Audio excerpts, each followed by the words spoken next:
और आज की वीडियो को देखने के बाद ऑलरेडी आप लोग वैसे भी ठीक हो जाएंगे। ठीक है, देखिए अगर मैं बात करता हूँ आपकी लैंग्वेज पैडागोजी की बात करता हूँ, पहले चीजें समझिए कहां से कौन सा टॉपिक आ रहा है, कौन सा कंसेप्ट आ रहा है, कौन से वर्ड पूछे जा रहे हैं। फिर मैंने कुछ क्वेश्चन भी लिए हुए, उन क्वेश्चन की प्रैक्टिस करके देखना कि देखना आप लोग कितने यहाँ पर क्वेश्चन को सही कर पा रहे हो, फिर उनकी प्रैक्टिस करके आप लोग देखना। ठीक है, अगर मैं बात करूं लैंग्वेज पैडागोजी की बात करूं, ज्यादातर कंटेंट आपका लैंग्वेज पैडागोजी के अंदर देखने को मिल जाता है एनसीईआरटी से, या इसके एनसीईआरटी के जो आपके मॉड्यूल होते हैं वहां से आपको देखने को मिल जाता है। दूसरे नंबर पर अगर आपको हिंदी पैडागोजी का या लैंग्वेज पैडागोजी का कंटेंट चाहिए तो आपको बीएड की किताबों के अंदर देखने को मिल जाता है। तो एक तो तरीके यहाँ पर आपके सामने दो तरीके हैं, या तो आप लोग एनसीईआरटी का मॉड्यूल पढ़िए, बीएड की किताब पढ़िए, कंसेप्ट बनिए, चीजों को लिखिए, होमवर्क करिए, पहला तरीका आपके पास ये है। लेकिन मुझे पता है आप लोग दूसरे तरीकों के साथ जाओगे। दूसरा तरीका ये है जो मैं आपको करा रहा हूँ क्लास के अंदर, जो चीजें पढ़ा रहा हूँ या उसको पढ़ लो, उससे भी आपका पूरा काम खत्म हो जाएगा। तो मर्जी आप लोगों की है, मुझे पता है ज्यादातर आप लोग सेकंड के साथ यहां पर जाओगे। जब हम बात करते हैं लैंग्वेज पैडागोजी की बात करते हैं, यानी जो आपकी भाषा शिक्षण शास्त्र होता है उसकी बात करते हैं, क्योंकि आपके एग्जाम में दो लैंग्वेज आपने लिया तो आपका 30 नंबर का आता है, क्योंकि बाकी के अंदर आपका पैराग्राफ आता है। अगर हम लैंग्वेज पैडागोजी की बात करते हैं तो इसके अंदर देखिए कौन कौन से इंपोर्टेंट कंसेप्ट होते हैं। यहां पर आपको पढ़ना पड़ता है भाषा आकलन के बारे में। भाषा आकलन यानी कि लैंग्वेज असेसमेंट से संबंधित कई क्वेश्चन आपके एग्जाम में आते हैं। एनसीईआरटी का अगर आप लोग किताब उठा के देखोगे शिक्षण शास्त्र की, तो उसके नीचे ही वीडियो के एंड में आने वाला है, वो कौन सी वाली यूनिट है उसके बारे में भी आपको बताऊंगा। तो एनसीईआरटी के नीचे ही आपकी एक यूनिट दी हुई है भाषा के आकलन से संबंधित, कि भाषा का आकलन किस प्रकार से किया जा सकता है जब बच्चा को भाषा सिखा रहे हो या जब बच्चा भाषा सीख गया हो। कई सारे क्वेश्चन आपके इस वाले टॉपिक से देखने को मिलते हैं, जो कि वीडियो के एंड में मैं आपको बताऊंगा। ठीक, उसके अलावा यहाँ पर भाषा सीखने की सामग्री की बात होती है। एनसीईआरटी के अंदर जो आपका भाषा आकलन की सबसे लास्ट यूनिट है उसी के ऊपर आपका दिया हुआ है भाषा सीखने की और सिखाने की जो आपकी सामग्री होती है, जो टीचिंग मेथड्स या टीएलएम की यहाँ पर बात होती है, उनकी व्याख्या यहाँ पर कही हुई है। ठीक है, जो कि ऑलरेडी आसान चैप्टर है। आज की वीडियो के अंदर जो चीज आपको देखने को मिलेगी वो देखने को मिलेगी आपकी मॉडरेट से हार्ड की ओर देखने को मिलेगी।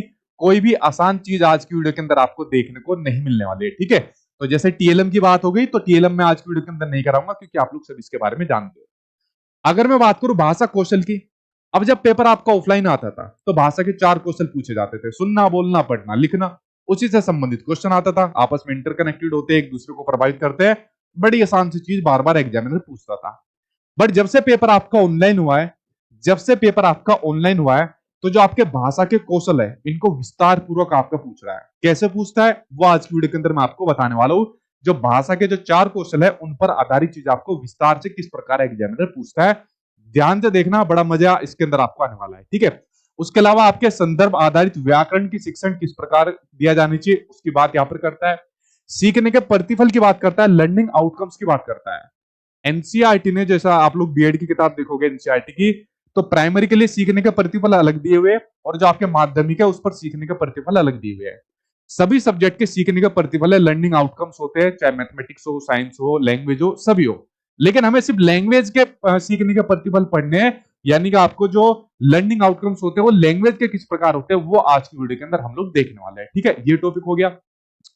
अगला टॉपिक आपका कि भाषा अधिगम और सीखना, यानी यहां पर बात हो रही है भाषा अर्जन और अधिगम की बात हो रही है, language acquisition and language learning की बात हो रही है। तो यहां से चीजें आपको बतानी है। अब ये तो आसान टॉपिक है, लैंग्वेज एक्विजिशन और लैंग्वेज लर्निंग कई बार मैं आपको बता चुका हूं। ठीक है, तो आसान टॉपिक है। तो उसके अलावा इनमें भाषा की जो केंद्रितता होती है, भारतीय संदर्भों में भाषा सीखने की स्थिति, भाषा में शिक्षा नीति की बात होती है। एनईपी 2020 में भाषा के लिए जो जो बातें कही हुई है उनको बारे में ऑलरेडी मैं आप लोगों को बता चुका हूं कि भाई मातृभाषा को बड़ा महत्वपूर्ण माना है, बहुभाषावाद को महत्वपूर्ण माना है। कम से कम क्लास 5th या उससे भी आगे 8 तक आप लोग शिक्षा का माध्यम आपका बच्चे की मातृभाषा में होना चाहिए। उसके अलावा कुछ विदेशी भाषाओं को पढ़ाने की यहाँ पर बात की हुई है, जापानीज, फ्रेंच, कोरियन, जापान वगैरह। इन भाषाओं की पढ़ाने की बात आपकी शिक्षा नीति के अंदर आपकी कही हुई है। एक भारत श्रेष्ठ भारत नाम का एक प्रोजेक्ट आपका यहाँ पर बच्चों को बताया जाएगा, जिसमें बच्चे अपनी भाषाओं के बारे में सभी चीजों को जान पाएंगे। तो इस प्रकार की बात आपकी शिक्षा नीति के अंदर कही हुई है, जो कि ऑलरेडी आप लोगों को पढ़ा चुका हूं। ये आसान टॉपिक है। ठीक है, 3 लैंग्वेज फॉर्मूले, त्रिभाषा सूत्र की बात एनईपी 2020 में कही हुई है कि जो बच्चों को 3 भाषाएं पढ़ाई जाएगी और इनको आपको फ्लेक्सिबल किस प्रकार रखना है, इनकी बात करता है। जेंडर की बात करता है, यहां पर बात करता है जेंडर हो, चाहे आपके विशेष आवश्यकता वाले बच्चे हो, चाहे आपके लर्निंग डिसेबिलिटी से आपका कोई बच्चा हो, उनका आपको समावेशन भाषा की क्लास में कैसे करना है उसके बारे में यहां पर बात करता है। बहुभाषावाद ऑलरेडी आप लोगों का इसके अंदर हो गया, ठीक है। इसकी बात करता है भाषा शिक्षण के क्या क्या उद्देश्य है। जो बच्चों को हम भाषा सिखाते हैं, हिंदी सिखाते हैं, इंग्लिश सिखाते हैं, संस्कृत सिखाते हैं, उसका उद्देश्य क्या है, उसका ऑब्जेक्टिव क्या है, तो इनके बारे में बात करता है, जो कि ऑलरेडी आपका ये आसान टॉपिक है, ठीक है। लेकिन हमको क्या पढ़नी है, हमको पढ़नी है चीजें मॉडरेट और हार्ड, आज की वीडियो के अंदर हम लोगों को पढ़नी है। तो लगभग ये जो आपका सिलेबस रहता है, जो आपकी लैंग्वेज पेडागोजी का रहता है, भाषा शिक्षण शास्त्र का आपका सिलेबस रहता है, ठीक है। उसके अंदर जो जो मेन टॉपिक है, जहां आपको दिक्कत आती है, वर्ड के अंदर दिक्कत आती है, वो आज की वीडियो के अंदर हम पढ़ेंगे। अगर बात करें महत्वपूर्ण मनोविज्ञानिक से संबंधित कौन से क्वेश्चन आते हैं, उसके ऊपर ऑलरेडी मैंने एक वीडियो बना रखी है, आप लोग उसको जाके देख लेना। उस टॉपिक को यूट्यूब पर सर्च करके मेरा नाम लिख देना है, ठीक है। चाहे उसके अंदर आपका स्टीफन क्रेसन आ जाए, नोम चोम्स्की आ जाए, वाइगोत्स्की आ जाए, या पियाजे आ जाए, उनके बारे में जो जो बातें कही हुई है एक एक करके वो मैं आपको ऑलरेडी बता रखी है, ठीक है। अब जरा बात करते हैं उन मुश्किल क्वेश्चन की, बात करते हैं उन मुश्किल कंसेप्ट या कुछ डिफिकल्ट वर्ड की बात करते हैं, जो एग्जाम में आते हैं और जिनकी वजह से आपको दिक्कत होती है, उनके बारे में हम लोग एक एक करके बात करते हैं, ठीक है। आंसर देने की कोशिश करना, लेकिन उसके साथ में कंसेप्ट जरूर समझना। इनके बारे में एक एक करके बात करते हैं, ठीक है। ठीक है भाई, हाँ चलिए बात करते हैं। देखिए एक क्वेश्चन आपके सामने है, क्वेश्चन का आंसर पहले क्वेश्चन पढ़ लो, फिर मैं आपको बताऊंगा एक कौन सा टॉपिक है और कहां से लिया हुआ है। कि रेखा अपने विद्यार्थियों को आरंभ, मध्य और अंत की ध्वनियों को, ठीक है, जो अंत की ध्वनियां होती है उनको पृथक पृथक कर पहचानने में मदद कर रही है। तो इस तरीके से वह किस पहलू को यहाँ पर मजबूत कर रही है? ध्वनियात्मक जागरूकता, आकृति मूलक जागरूकता, चित्र मूलक जागरूकता, या फिर व्याकरण जागरूकता। हमें नहीं पता भाई कौन सी जागरूकता है, कौन सा अवेयरनेस है, भले आप लोग तुक्के मार दो। अब जिन बच्चों को नहीं पता उनके बारे में मैं बात करता हूं, ये किस प्रकार की जागरूकता होती है, जरा इसके बारे में नजर डालते हैं, ठीक है। देखिए एनसीईआरटी के मॉड्यूल के अंदर भाषा से संबंधित जो आपका जागरूकता पूछी गई है, या भाषा के संबंध में एक छोटा सा मॉड्यूल यहाँ पर दिया हुआ है। उस मॉड्यूल के अंदर आपका एनसीईआरटी क्या कहता है, भाषाओं के संदर्भ में एक टॉपिक दिया हुआ है शुरुआत में उस मॉड्यूल के अंदर, कि जो प्रारंभिक साक्षरता के अनुभव होनी चाहिए। अब देखिए जो रचनावाद के अंदर मैंने आपको चीजें बताई थी, कि जब बच्चा स्कूल के अंदर आता है तो बच्चा स्कूल के अंदर कोरे कागज के समान नहीं होता। क्या नहीं होता बच्चा? बच्चा जब स्कूल के अंदर आता है तो बच्चे कोरे कागज के समान यहाँ पर नहीं होता, ठीक है। कोरे कागज के समान यहाँ पर नहीं होता कि टीचर अपना ज्ञान उसके अंदर डालता जाएगा और वो बच्चे का यहाँ पर ज्ञान बढ़ता जाएगा। कोरे कागज के समान नहीं होता, क्योंकि जब बच्चा पहली बार स्कूल में आता है तो बच्चा स्कूल में लेकर आता है अपने, सबसे पहली चीज है अपनी लेकर आता है, अपनी भाषा को लेकर आता है, ठीक है। और भाषा में भी खासकर आपकी जो मातृभाषा होती है, मदर टंग होती है, उसको बच्चा स्कूल में यहाँ पर लेकर आता है। भाषा के अलावा बच्चा लेकर आता है स्कूल के अंदर अपने अनुभव को लेकर आता है, अनुभव को लेकर आता है, और दुनिया के प्रति जो उसका दृष्टिकोण है, जो आपका अप्रोच है, उसको यहाँ पर अपना बच्चा यहाँ पर लेकर आता है, ठीक है। दुनिया के प्रति अपने दृष्टिकोण को बच्चा यहाँ पर स्कूल के अंदर लेकर आता है। तो इस प्रकार की जो शुरुआत के साक्षरता के जो अनुभव बच्चा क्लासरूम के अंदर फील करता है, उनकी बात आपके एनसीईआरटी के अंदर इसके अंदर कही हुई है। और कहा हुआ है कि जो बच्चे की मदर टंग होती है, मातृभाषा होती है, उसको आपको सबसे ज्यादा इंपोर्टेंट आपको मानना है। क्या मानना है? इसको सबसे ज्यादा आपको इंपोर्टेंट मानना है, और इसको हमेशा एज ए रिसोर्स के रूप में मानना है, यानी कि एक संसाधन के रूप में इसको मानना है। कभी भी आपको इसको प्रॉब्लम नहीं मानना। क्या नहीं मानना? कभी भी आपको इसको प्रॉब्लम के रूप में नहीं मानना। जो बच्चे की मातृभाषा है, और जितना भी हो सके बच्चे की मातृभाषा को ज्यादा से ज्यादा बढ़ाने के आपके अवसर दिए जाए। यहाँ पर बच्चे की मातृभाषा में पढ़ने के लिए, पढ़ाने के लिए ज्यादा से ज्यादा उसको अवसर दिए जाए। तो इस वाली की बात आपका कौन करता है? एनसीईआरटी इसकी बात करता है। और यह भाषा सिखाने के लिए किस प्रकार की एक्टिविटीज या गतिविधियों की योजना बनाता है एक टीचर, उनकी बात यहाँ पर की जाती है, ठीक है। जैसे मान लीजिए बच्चों को, उसके अंदर कही हुई है, एक बात कही हुई है कि जैसे मान लीजिए बच्चों को भाषा सिखानी है, तो बच्चों को प्रिंट समृद्ध वातावरण यहाँ पर उपलब्ध करवाओ। क्या करवाओ? बच्चों को यहाँ पर प्रिंट समृद्ध वातावरण यहाँ पर उपलब्ध करवाओ, ठीक है। प्रिंट समृद्ध वातावरण। अब आई थिंक आप लोगों ने वर्ड पढ़ा होगा जब आप लोग पेडागोजी को सोल्व करते हो, प्रिंट रिच एनवायरमेंट, ठीक है। अगर मैं इंग्लिश की बात करूं तो इंग्लिश के अंदर आपका प्रिंट रिच आपका एनवायरमेंट की बात करता है, प्रिंट रिच एनवायरमेंट की बात करता है, ठीक है। कि एक ऐसा वातावरण, ध्यान से सुनना इसका मतलब, प्रिंट रिच एनवायरमेंट का मतलब है कि एक ऐसा वातावरण जिसके अंदर आपकी भाषाएं बिखरी हुई रहती है। वो कैसे बिखरी रहती है? देखिए जब हमारा घर है, घर के बाहर हम लोग देखते हैं तो किसी नेता की फोटो लगी रहती है। नेता की फोटो ऐसे लगी होती है, नीचे लिखा रहता है ईमानदार, कर्तव्यनिष्ठ, जुझारू, और आपका बेटा, कुछ इस प्रकार के स्लोगन लिखा होता है। बच्चा उसको पढ़ता है, उस वर्ड को सीखता है। गाड़ी के अंदर जाते हैं तो टेम्पो हो गया, या गाड़ी के अंदर पीछे लिखवा लेते हैं, बसों के अंदर या किसी के अंदर पीछे लिखवा लेते हैं, बुरी नजर वाले तेरा मुंह काला। ठीक है, इस प्रकार से चीजें लिखवा लेते हैं। बच्चा समझता है कि यार ये क्या लिखा है, किस भाषा में ये लिखा हुआ है। बहुत सारे कोचिंग जो होते हैं उनके वहां पर बोर्ड लगे होते हैं, स्लोगन बड़े होते लगे होते हैं, डायरेक्शन लगे होते हैं। तो ये होता है आपका प्रिंट स्मृत वातावरण होता है, जो हमारे चारों तरफ यहाँ पर फैला हुआ रहता है। कभी कभी आ जाता है क्लास रिच एनवायरनमेंट आ जाता है, कि जो क्लास के अंदर जो आपकी भाषा बिखरी रहती है, जैसे क्लास के अंदर बोर्ड हो गया, चार्ट हो गए, या कुछ और टीएलएम ऐसा लेकर आ गया, तो आपका क्लास के अंदर जिस प्रकार की भाषा बिखरी रहती है वो आपका क्लास रिच एनवायरनमेंट हो जाएगा। तो इसकी बात करता है कि बच्चों को जैसे ये आपको उपलब्ध कराया जाए। ठीक, तो इसके अंदर एनसीईआरटी ने ये वाली बात कही है। अब देखें एनसीईआरटी और क्या बात कहता है, उसके बारे में नजर डालते हैं।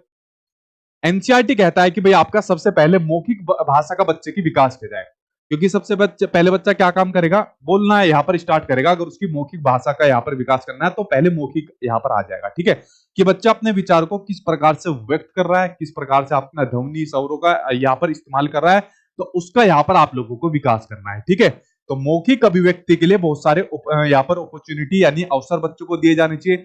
कुछ एक्टिविटीज की यहाँ पर बात करता है कि भाई इमोशंस, थॉट, प्रश्न पूछना, आंसर देना, या उसके अलावा आप लोगों ने एक वर्ड सुना हुआ है ना, तुकबंदी। अब ऐसे ऐसे वर्ड आ जाते हैं आपके, जो आपकी पेडागोजी के अंदर शब्द आते हैं, तुकबंदी। अब बच्चा ढूंढता है यार तुकबंदी क्या होती है। ठीक है, तो जो राइम होती है, गीत गाने होते हैं, ये आपकी बेसिकली तुकबंदी होती है।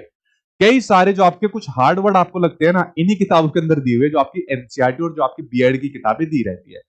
तो या तो जाके पढ़ लो, अगर नहीं पढ़ना तो मुझे पकड़े रहो, दोनों में से एक तरीका करके रखो। ठीक है, तो ये चीजें हमको बच्चों को यहाँ पर करानी चाहिए, ताकि बच्चे का यहाँ पर मौखिक विकास यहाँ पर हो सके। ठीक, जब बच्चे का मौखिक विकास होगा तो उसी के अंदर आपका एक स्वर संबंधी जागरूकता, कि बच्चों को स्वर से संबंधित यहाँ पर अवेयरनेस बताई जाए, उसको जागरूकता बढ़ाई जाए, जिसके अंदर दिया हुआ है कि वह पहचान जो भाषा, शब्दों, छंद और ध्वनियों से बनी होती है।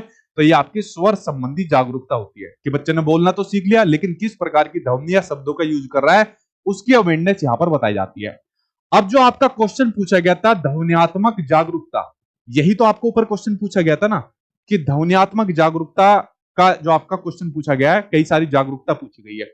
ध्वन्यात्मक जागरूकता का मतलब है कि बच्चे की जो क्षमता होती है उससे काम करने, वर्गीकृत करने और प्रत्येक आवाज की ध्वनि को सुनने की जो क्षमता होती है, जो भी आवाज की ध्वनि होती है उसके सुनने की क्षमता को आपको क्या कहा जाता है, ध्वन्यात्मक जागरूकता। यानी जब बच्चा ध्वनियों के बारे में यहाँ पर जागरूक हो जाता है। अब जो ऊपर आपका क्वेश्चन पूछा गया था, ऊपर यहाँ पर आपका जो क्वेश्चन पूछा गया था, इस क्वेश्चन के अंदर रेखा क्या काम कर रही है, अपने स्टूडेंट को शुरुआत में, मध्य में और अंत की ध्वनियों को क्या काम कर रही है, पृथक पृथक यानी अलग कर पहचानने में मदद कर रही है। तो किस प्रकार की जागरूकता यहां पर हो जाएगी, क्या यहां पर वो ध्वन्यात्मक जागरूकता हो जाएगी? बिल्कुल सही बात, क्या हो जाएगी यहां पर, ध्वन्यात्मक जागरूकता हो जाएगी। यानी ध्वनियों को किस प्रकार से सीखा जाता है, किस प्रकार से इनके प्रति अवेयर किया जाता है, तो ये हो जाएगी आपकी ध्वन्यात्मक आपकी जागरूकता हो जाएगी। मिल गया ना आपका आंसर पहले वाले का, कि ध्वन्यात्मक जागरूकता ये आपको देखने को मिलती है। आकृति मूलक जागरूकता, आकृतियों को देखकर जब बच्चा उसके प्रति जागरूक होता है, बेसिकली आकृति मूलक जो आपका जागरूकता रहती है, इसको दो पार्ट के अंदर डिवाइड किया होता है। एक होता है आपका आकृति मूलक वर्गीकरण और दूसरा होता है आपका पारिवारिक वर्गीकरण होता है। ठीक है, तो ये दो प्रकार से वर्गीकरण आपका क्या होता है, जहां पर एक प्रकार आकृतियों के आधार पर वर्गीकृत किया जाता है, जहां पर भाषाओं को अन्य भाषाओं के आधार पर यहाँ पर वर्गीकृत किया जाता है। ठीक है, तो ये भी इसके अंदर नहीं होने का। चित्र मूलक जागरूकता इसके अंदर नहीं है, और व्याकरण जागरूकता की तो बात नहीं हो रही है, सिर्फ यहाँ पर आपके ध्वन्यात्मक जागरूकता की बात हो रही है। ठीक है, आई थिंक आप लोगों को पहला आंसर आपका मिल गया होगा ध्वन्यात्मक जागरूकता के बारे में, जिसके बारे में आपका एनसीईआरटी के मॉड्यूल के अंदर यहाँ पर जिक्र दिया हुआ है। ठीक है, जब बच्चों को ध्वनियों की यहाँ पर नॉलेज हो जाती है, जागरूकता हो जाती है, फिर यहाँ पर उनका जो शुरुआत का जो लेखन होता है, प्रारंभिक लेखन होता है, वो किस प्रकार से होता है। अब देखो, इसको मैं अभी नहीं बताऊंगा। अब लेखन के ऊपर आपका पूरा का पूरा आज की वीडियो के अंदर मैंने एक टॉपिक लिया हुआ है। ठीक है, कि जो आपका लेखन उपागम होता है वो क्या होता है बेसिकली, तो तब मैं आपको इसको डिटेल में बताऊंगा वीडियो के अंदर ही। ठीक है, तो आज की वीडियो के अंदर मैं आपको बता दूंगा जो ये नए कंसेप्ट आ रहे हैं, जिनके अंदर वर्ड के अंदर दिक्कत होती है, वो आप लोग समझ जाओगे। ठीक है, उसके बाद प्रारंभिक लेखन करता है, शुरुआत में लेखन करता है, फिर साझा लेखन करता है, अपनी टीचर के साथ बच्चा लेखन करता है, और फिर ये फ्री राइटिंग करता है, स्वतंत्र लेखन करता है, अपने विचार को यहाँ पर अव्यक्त यहाँ पर बच्चा स्टार्ट करना शुरू कर देता है। ठीक है, तो इस प्रकार से भाषा के बारे में किस प्रकार से बच्चा अपना बढ़ता जाता है, उसकी व्याख्या एनसीईआरटी ने एक अपने मॉड्यूल के अंदर की हुई थी। ठीक है, ये बात आप लोग समझ गए। अब आ जाते हैं आपके दूसरे कंसेप्टर। अभी देखो दूसरा क्वेश्चन ही है, इसी से संबंधित आपका दूसरा क्वेश्चन है कि निम्नलिखित में से कौन सा भाषा की कक्षा में प्रिंट स्मृत प्रवेश, ठीक है, देखो मैंने आपको बताया था प्रिंट स्मृत प्रवेश, जिसके बारे में आपको मैंने ऑलरेडी बताया, एनसीईआरटी ने भी जिसके अंदर बात की हुई है। तो प्रिंट स्मृत जो आपका वातावरण है या परिवेश है, लेकिन यहां पूछा है भाषा की कक्षा में वो किस में आता है या किस प्रकार का होना चाहिए। देखिए अब मेरे साथ आंसर दो इसका तो बता दोगे, ठीक है, कि क्लास में प्रदर्शित जो चार्ट होते हैं, पोस्टर होते हैं और जो क्लास के प्रदत्त कार्य यानी जो आपके असाइनमेंट होते हैं, क्या होते हैं, यानी जो आपके असाइनमेंट होते हैं, तो यही आंसर सही हो जाएगा। अब देखिए अगर आप लोग इसके अंदर सेकंड ऑप्शन को पढ़ोगे कि जो हमारा परिवेश होता है, एनवायरमेंट होता है, उसमें साइन बोर्ड आ गया, आपके फ्लेक्स कार्ड आ गए, लेबल्स हो गए, रेपर्स हो गए। अब देखिए जो आपके यहाँ पर प्ले कार्ड दिया हुआ है, एक आपके पूछे जाते हैं, फ्लैश कार्ड यहाँ पर पूछे जाते हैं, ठीक है, फ्लैश कार्ड यहाँ पर पूछे जाते हैं। तो बेसिकली ये भी आपके प्रिंट स्मृत वातावरण के अंदर आ जाएगा। इस प्रकार से आपके फ्लैश कार्ड ये बने होते हैं, ठीक है, इस प्रकार से बने होते हैं। यहाँ पर ए लिखा है तो यहाँ पर एप्पल की यहाँ पर फोटो बन जाएगी और यहाँ पर एप्पल लिखा होगा। इनकी मदद से बच्चों को यहाँ पर भाषा यहाँ पर सिखाई जाती है। लेकिन क्वेश्चन ध्यान से पढ़ना, उसने कहा है कि जो प्रिंट स्मृत जो आपका परिवेश है वो भाषा की क्लासरूम में कौन कौन सा होगा। तो ये परिवेश में जो आपके sign board, placards, levels या आपके जो फ्लैश कार्ड आ रहे हैं ना, ये क्लासरूम में नहीं, क्लासरूम के बाहर के एनवायरनमेंट के अंदर आ रहे हैं। लेकिन जब आप फर्स्ट ऑप्शन को पढ़ोगे तो चार्ट, पोस्टर, क्लास के असाइनमेंट ये आपके क्लासरूम के प्रिंट स्मृत वातावरण के अंदर आपके आ जाएंगे, ठीक है। देखो क्वेश्चन कितना बढ़िया पूछा, आपको सिर्फ प्रिंट स्मृत वातावरण की जानकारी होनी चाहिए थी, आप लोग इसका आंसर सही दे देते, ठीक है, बिल्कुल सही। चलिए अब देखते हैं अगला कौन सा कंसेप्ट है, उसके बारे में बात करते हैं। देखिए अगला आ गया आपके सामने, यहां पर आपको दिया हुआ है, एक अध्यापक अपनी क्लास इस प्रकार से आयोजित करती है कि बच्चे लेखन संबंधी कक्षा में मुख्य बिंदुओं को लिख सके, रूपरेखा तैयार कर सके, पहला प्रारूप लिख सके, उसमें फिर सुधार कर सके और अंतिम प्रारूप तैयार कर सके। तो यहां पर अध्यापक किस युक्ति का आपको इस्तेमाल कर रही है, ठीक है। अब ये तो आपको पता चल गया कि लेखन से संबंधित कोई काम चल रहा है तो लेखन ही लेखन होगा, ठीक है, चाहे प्रक्रिया आधारित उपागम हो या फिर आपका लेखन का प्रक्रिया उपागम हो या लेखन का उत्पाद आधारित उपागम हो। अब ये आपको बताना है। अब देखिए इसके अंदर आ जाते हैं, इसको भाई थोड़ा सा डिटेल में पढ़ना, यहां से क्वेश्चन डेफिनेटली आपके एग्जाम में आना है, ठीक है, इसको जरा ध्यान से पढ़ना, जो जो चीजें मैं आपको बताने वाला हूं उसके ऊपर नजर यहां पर डाल लीजिए, ये बड़ा महत्वपूर्ण टॉपिक है आपके लिए। अब देखो जब सीटेट में पहले क्वेश्चन पूछे जाते थे आपके ऑफलाइन के अंदर, ठीक है, जब सीटेट के अंदर क्वेश्चन आपके ऑफलाइन के अंदर पूछे जाते थे, हालांकि कुछ शिफ्ट के अंदर ऑनलाइन में भी बड़ा आसान क्वेश्चन आ गया था, वहां पर बात हो रही थी आपके भाषा कौशल की बात हो रही थी। किसकी बात हो रही थी? भाषा कौशल यानी कि लैंग्वेज स्किल की यहां पर बात हो रही थी कि वो कौशल जिनके माध्यम से हम अपने भाषा को यहां पर विकसित करते हैं, वो आपके भाषा कौशल की बात हो रही थी। अब ये मैं ऑलरेडी आप लोगों को बता चुका हूं कि भाषा के आपके कितने कौशल होते हैं जिनके बारे में बात होती है, 4। एक होता है आपका सुनना, एक होता है आपका सुनना, एक होता है आपका बोलना, एक होता है आपका पढ़ना और एक होता है आपका लिखना। ये आप लोग सभी जानते हो कि भाषा के जो कौशल होते हैं। अगर यहाँ पर क्वेश्चन पूछ ले कि कौन से गणनात्मक कौशल है, कौन से अव्यक्तात्मक कौशल है, अगर मैं बात करूं अव्यक्तात्मक कौशल की, वो कौशल जिनके माध्यम से हम अपने विचारों को अव्यक्त कर रहे हैं। जैसे मैं अव्यक्त कैसे कर रहा हूं अपने विचारों को, एक तो मैं बोलकर कर रहा हूं और उसके अलावा एक मैं लिखकर कर रहा हूं। तो बोलना और लिखना ये भाषा के कौन से कौशल हो जाएंगे? ये भाषा के हो जाएंगे आपके अव्यक्तात्मक कौशल हो जाएंगे, ठीक है। कौन से कौशल हो जाएंगे भाषा के? ये हो जाएंगे भाषा के अभिव्यक्तात्मक आपके कौशल यहां पर हो जाएंगे। उसके अलावा वे कौशल जिनके माध्यम से आप लोग किसी भाषा को ग्रहण करते हो, किसी ज्ञान को अर्जित करते हो, वो कौन से कौशल होते हैं? जैसा आप लोग कैसे कौन से कौशल का यूज कर रहे हो, जो मैं यहाँ पर आपको बता रहा हूं उसको आप लोग सुन रहे हो और जो लिख रहा हूं उसको आप लोग पढ़ रहे हो, तो ये हो जाएंगे आपके गणनात्मक कौशल हो जाएंगे, जिनको आप लोग यहाँ पर ग्रहण कर रहे हो, ठीक है। तो ये हो जाएंगे आपके गणनात्मक कौशल आपके हो जाएंगे। अब ये जो चारों कौशल होते हैं आपस में क्या होते हैं? आपस में अंतर संबंधित होते हैं। कैसे होते हैं? आपस में अंतर संबंधित होते हैं, यानी कि एक का प्रभाव दूसरे के ऊपर पड़ता है। और मैंने आपको एक बात बताई हुई है, ये कभी भी एक ऑर्डर में नहीं सीखे जाते, ठीक है। ये क्वेश्चन के अंदर खुद सीबीएसई वाले बहुत दिनों तक कंफ्यूज रहते, लेकिन उसके बाद वो भी फाइनली मान गए थे कि भाषा का कौशल एक ऑर्डर में, एक क्रम में नहीं सीखे जाते। अब ये तो बात होगी आपके ऑफलाइन एग्जाम में, इतना मोटा मोटा आपके एग्जाम में पूछा जाता था, ठीक है। अब यहां तक होती थी तो यहां तक हमें कोई दिक्कत नहीं है। अब जब से पेपर ऑनलाइन हुआ है, ऑनलाइन पेपर के अंदर यहां पर इसको डिटेल में पूछा जा रहा है। अब देखिए डिटेल के अंदर कैसे पूछा जा रहा है, यहां पर एग्जामिनर आपसे पूछ लेगा कि जो आपका पठन कौशल है, पढ़ने के कौशल है, ठीक है, तो पढ़ने के कौशल के आपके जो उपागम है, अप्रोच है, वो कौन कौन सी यहां पर हो जाएगी। सुनने के कौशल के जो आपके उपागम है वो कौन कौन सी हो जाएगी, जो कि ऑलरेडी आप लोग जैसे कुछ पढ़ते हो, top up approach, bottom up approach आप लोग पढ़ते हो, ठीक है, ये मैं आप लोगों को पढ़ा चुका हूं। अब मान लीजिए यहां पर क्वेश्चन उसने पूछ लिया लेखन अप्रोच से संबंधित पूछ लिया, लेखन उपागम से पूछ लिया। मैं इन चार में से एक ले लेता हूं, ठीक है, मैंने चार में से लेखन वाला ले लिया, हालांकि चारों की अपनी अप्रोच उपागम होता है, लेकिन मैंने एक ले लिया यहां पर, ठीक है। अब देखिए, अब यहां पर बात हो रही है लेखन कौशल उपागम की बात हो रही है कि वे अप्रोच, ठीक है, अप्रोच का मतलब क्या होता है, जो हमारे शिक्षण उद्देश्यों को प्राप्त करने में जो टेक्निक हमें मदद करती है वो होती है अप्रोच, ठीक है। कहते हैं ना यार थोड़ी बहुत अप्रोच लगा दे ताकि हमारा काम हो जाए, तो जो अप्रोच लगाता है वो क्या हो जाएगा, एक आपका सामग्री हो जाएगी जिसके माध्यम से हम अपने उद्देश्यों को प्राप्त कर लेते हैं। तो लेखन कौशल अप्रोच के अंदर क्या होता है, जिसमें हम अपने विचारों को व्यक्त करने के लिए जिस प्रकार की अप्रोच का यूज करते हैं, जो आपकी दो प्रकार की होती है।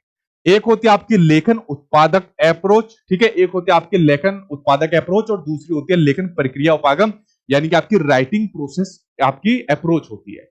अब सबसे ज्यादा क्वेश्चन आपका जो सीबीएसई पूछता है वो पूछता है लेखन प्रक्रिया उपागम से। इससे सबसे ज्यादा क्वेश्चन आपके एग्जाम में अभी तक आपके पूछे गए। जब आप लोग प्रीवियस ईयर के क्वेश्चन को उठाओगे तो इसके अंदर आप लोग खुद देखना। अब देखिए आप लोग सीख गए, यहां पर बच्चा बेसिकली क्या काम कर रहा है, लिखने को सीख रहा है।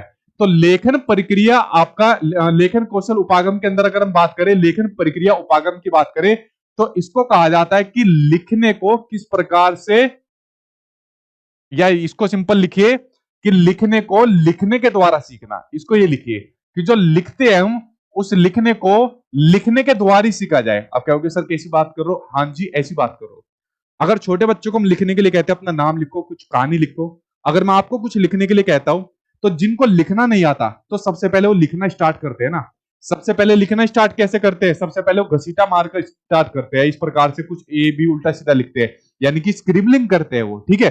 स्क्रिबलिंग के बाद कोई वर्ड लिख देंगे, कोई शब्द लिख देंगे, मान लीजिए वो उसने लिख दिया सचिन, एक शब्द लिख दिया, उसके बाद फिर वो वाक्य बनाना शुरू कर देंगे कि सचिन बहुत अच्छा लड़का है, ठीक है, इस प्रकार से लिख देंगे।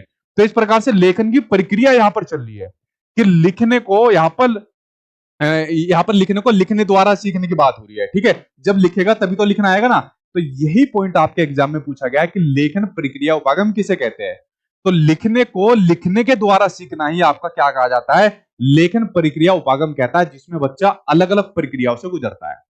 अब फॉर एग्जाम्पल मैंने आपको कह दिया कि भाई आपको एक लेख लिखना है, और चलो लेख लिखना है आपको अपने सचिन सर के ऊपर एक लेख लिखना है, ठीक है। तो मैंने आपको सचिन के ऊपर लेख लिखने के लिए कह दिया कि भाई मेरे ऊपर लेख लिखो, ठीक है। अब ध्यान से सुनते जाना। अब बच्चों को हमने कह दिया, या आप लोगों को मैंने कह दिया कि चलो मेरे बारे में लेख लिखो। तो जब मैंने आप लोगों से कहा तो सबसे पहले आप लोगों ने क्या काम करा, सोचना शुरू कर दिया, अरे आज तो परमिशन मिल गई, आज तो बख्या वो देड़ देंगे सचिन सर की, ठीक है, जो जो बुराई है वो भी लिखेंगे, कुछ बच्चे अच्छा ही लिखेंगे, अगर बुराई वाला एक भी मिल गया ना, ठीक है, तो यहाँ पर 2-4 ब्लॉक के ऑप्शन मेरे पास है, करवा दूंगा, ठीक। अब लेखन प्रक्रिया उपागम में सबसे पहले क्या होती है, ब्रेन स्टोर्मिंग होती है कि भाई मेरे बारे में लेख लिखो। तो आपके माइंड के अंदर एकदम आंधी तूफान आ गया, विचारों का आंधी तूफान आ गया, सचिन सर बहुत अच्छे हैं, सचिन सर बहुत अच्छा पढ़ाते हैं, एग्जाम पास कराते हैं, जॉब दिलाते हैं, और दिखने में अच्छे हैं, या कुछ मतलब और बताओ, 2-4 लिखो गधो इसके अंदर, 2-4 लिखो तो सही, ठीक है, गलत मत लिखना कोई भी। तो इस प्रकार से आपके माइंड के अंदर ब्रेन स्टोर्मिंग होना शुरू कर दी कि आज तो मन की भड़ास सारी निकाल लेंगे जो जो है। उसके बाद फिर आप लोगों ने एक रूपरेखा तैयार कर ली, इधर तो सचिन सर की अच्छाई लिखेंगे, इधर इनकी बुराई लिखेंगे, ठीक है, ऐसी रूपरेखा तैयार कर ली आप लोगों ने। उसके बाद फिर एक ड्राफ्ट बनाते हो, सबका मिला जुला करके आप लोगों ने एक ड्राफ्ट बना लिया। इस ड्राफ्ट के अंदर आप लोगों ने मुझसे जुड़ी सभी चीजें लिख ली, ठीक है, मुझसे जुड़ी सभी चीजें लिख ली, क्योंकि ड्राफ्ट के अंदर मान लीजिए आपको कुछ ऐसा लगा, अरे यार मैंने तो ज्यादा सचिन सर की बुराई कर दी, अब ये कभी हमें कुछ उल्टा सीधा ना कह दे, तो उसके अंदर कुछ संशोधन भी हो सकता है ड्राफ्ट के अंदर, ठीक है। उसके बाद आती है आपकी रिवीजन, फिर आप इसको रिवाइज करते हो, हाँ मतलब ठीक प्रकार से लिखी है नहीं लिखी। उसके बाद फिर आपका जब ये ड्राफ्ट बनकर तैयार हो जाता है तो उसके बाद आप इसकी प्रूफ रीडिंग करते हो, जो जो चीज आपने सचिन सर के बारे में लिखी हुई है। मान लीजिए आप लोगों ने लिख दिया कि सचिन सर बहुत अच्छे हैं, और अच्छे की जगह लिख दिया सचिन सर बहुत अच्छी है, तो उल्टा हो जाएगा ना। तो प्रूफ रीडिंग के अंदर आप लोग मात्राओं के यहाँ पर चेक करते हो कि कोई चीज गलत या मतलब उल्टी सीधी तो नहीं लिखेगी। और लास्ट में आप लोग क्या काम करते हो, फाइनलाइज करते हो कि भाई सचिन सर के बारे में मैंने क्या लिख दिया, मैंने अपना एक लेख लिख दिया, और ये रहा पूरा का पूरा लेख। तो यहां पर आप लोगों ने क्या देखा, लेख के अंदर यहां पर जो बच्चा होता है कई सारी प्रक्रियाओं से होकर गुजरता है, जो ये प्रक्रिया यहां पर सामने आपकी स्क्रीन पर आई, ठीक है। तो इन प्रक्रियाओं के अंदर जब बच्चा गुजरता है, यही होती है आपकी लेखन प्रक्रिया उपागम। यानी जो मैंने आपको कहा था कि लिखने को लिखने के द्वारा यहाँ पर बच्चा सीखता है।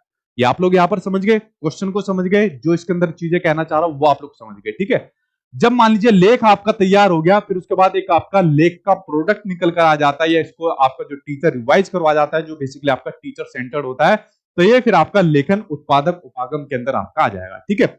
अब ये सारी चीज आप लोग समझ गए इससे संबंधित। अब देखिए क्वेश्चन आपको क्या कहता है, क्वेश्चन के बारे में नजर डालते हैं, क्वेश्चन आपको क्या कहता है, ठीक है। सचिन सर भगवान है, अरे भाई माफ कर दो, इतनी बड़ी बड़ी चीज मत लिखो, ठीक है। सचिन सर ग्रेट है, सचिन सर हीरो जैसे है, और लिखो दो चार, ठीक है, ऐसे ऐसे लिखो। सचिन सर हेल्पफुल है, लिखते जाओ, ठीक है। ये बेटा इसलिए लिख रहे हो क्योंकि सारे कंसेप्ट यहाँ पर आपको करने नहीं पड़े ना, मेहनत जो मेहनत थी वो मैंने कर ली, इसलिए लिख रहे हो सारे के सारे, ठीक है, मक्खन लगा रहे हो। अब क्वेश्चन देखे यहाँ पर था, जो टीचर थी वो अपने स्टूडेंट को लेखन से संबंधित क्लासरूम में मुख्य बिंदु लिखवा दिए, रूपरेखा तैयार करवा दी, पहला प्रारूप लिखवा दिया, फिर उसमें सुधार भी करवा सक गया, और फिर अंतिम प्रारूप तैयार करा दिया। तो यहाँ पर अध्यापक किस युक्ति का इस्तेमाल कर रहा है? प्रक्रिया आधारित अधिगम का। प्रक्रिया नहीं चल रही, क्योंकि यहाँ पर काम लेखन का हो रहा है, लेखन के प्रक्रिया उपागम की यहाँ पर बात चल रही है, ठीक है। तो आंसर आपका सेकंड से हो जाएगा, उत्पाद आधारित अधिगम भी नहीं होगा, ठीक है। तो जो आपके लेखन कौशल के जो आपके दो उपागम होते हैं, वो मैंने अच्छी तरीके से आपको डिटेल में समझा दिए। सबसे ज्यादा क्वेश्चन आपके यहां से पूछे जाते हैं, इसको अच्छे तरीके से रिवाइज करना, प्रीवियस ईयर के क्वेश्चन लगाना, आपका आंसर गलत नहीं होगा एक भी, ठीक है। इसको आप लोग समझ गए होंगे। चलिए अगले बात करते हैं, किसी और दूसरे कंसेप्ट की बात करते हैं, जो आपको थोड़ा सा डिफिकल्ट लगता है और जो कि आपके एग्जाम में काफी पूछा जाता है। अब उसके बारे में एक एक करके हम लोग नजर डाल लेते हैं, ठीक है। हाँ सचिन सर ब्लैक है, अबे गोराऊ में ब्लैक कहां से हो गया? कैसे कैसे लिख रहे हो गधे, ठीक। देखो अगले की बात करते हैं। अब यहां पर बात हो रही है, एक नए कंसेप्ट की बात हो रही है, वो आपके डिकोड की बात हो रही है। जब से पेपर आपको ऑनलाइन आना शुरू हुआ है, तो भाषा के अंदर, ठीक है, वैसे आप लोगों ने पढ़ा होगा कोडिंग डिकोडिंग पढ़ा होगा, लेकिन भाषा के अंदर जो आपका डिकोड होता है, उस डिकोड का क्या मतलब होता है, और इस डिकोड के माध्यम से किस प्रकार से आप किसी लैंग्वेज को, भाषा को बच्चों को यहाँ पर सिखा सकते हो, ठीक है। तो यहाँ पर बात हो रही है आपके डिकोड की बात हो रही है। पहले मैं आपको डिकोड ही समझा देता हूं, उसके बाद फिर क्वेश्चन के ऊपर लेकर चलेंगे। देखिए आप लोगों ने कभी एक चीज नोटिस की है, मैं छोटे बच्चों की बात नहीं कर रहा, आप बड़ों की बात कर रहा हूं। जैसे हम कोई चीज पढ़ते हैं, न्यूज़पेपर के अंदर कोई चीज पढ़ते चले जाते हैं, ठीक है। अभी आपका पढ़ना भी आएगा कि जो आपके पठन के प्रकार होते हैं उनके बारे में भी बात करेंगे। तो मान लीजिए हम न्यूज पेपर के अंदर कोई चीज यहाँ पर पढ़ते जा रहे हैं, और पेपर के अंदर पढ़ते पढ़ते कोई वर्ड आ गया, कूट लेखन आ गया, ठीक है। तो यह आश्चर्यचकित कुछ ऐसा शब्द आ गया जिसको आप लोग नहीं जानते, बट आप लोग पढ़ते पढ़ते चले गए और उस वर्ड के ऊपर, मीनिंग के ऊपर आप लोगों ने ध्यान नहीं दिया, ठीक है, और सिर्फ अपनी रीडिंग को यहाँ पर आप लोगों ने कंप्लीट कर लिया। यानी जो आपने यहाँ पर पढ़ रहे हो उसको यहाँ पर रूपांतरित कर लिया अपने ज्ञान में, बिना उस वर्ड का मीनिंग जाने हुए। तो यही होता है आपका डिकोडिंग होता है। अब देखो यहाँ पर बच्चों को मीनिंग की जानकारी होना बहुत ज्यादा जरूरी होता है। अब बच्चों को हमने कहा कि बेटा एक काम कर, डॉग लिख दे, बच्चा डॉग को अलग प्रकार से लिख देता है। बच्चा मान लीजिए डॉग को लिख देगा DOGE, बच्चा लिख देगा DOAG भी लिख देगा, ठीक है। इस प्रकार से मान लीजिए बच्चा डॉग को नहीं लिख पा रहा, तो टीचर फिर क्या काम करता है, टीचर करवाता है डिकोडिंग, ठीक है। यानी लिखने के अंदर या पढ़ने के अंदर बच्चों को डिकोडिंग करवाता है, हेल्प करवाता है। बेटा एक काम कर, इसको अलग अलग उसमें लिख ले आप पेज में, DO और G, इस प्रकार से लिख के उनको फिर समझाता है, जो बच्चा यहाँ पर करवाता है, ठीक है, या पढ़ने के अंदर चीजों को करवाता है, ठीक है। तो डिकोडिंग करना बहुत ज्यादा जरूरी होता है आपके पठन के अंदर, या अपनी जो शिक्षा शास्त्र होता है लैंग्वेज का, उसके अंदर डिकोडिंग का बड़ा महत्वपूर्ण यूज होता है, क्योंकि हमें उस वर्ड का मीनिंग जानना भी जरूरी होता है, ना सिर्फ पढ़कर अपने बाकी के अर्थ को समझना जरूरी होता है। अब यहां पर दे दिया इसने निर्देशित पठन दे दिया। अब देखो निर्देशित पठन क्या होता है, ये ऐसे वर्ड ही तो पूछे जाते हैं अलग प्रकार के। निर्देशित पठन एक ऐसा पठन जिसमें यहाँ पर टीचर बच्चों को निर्देश देता है।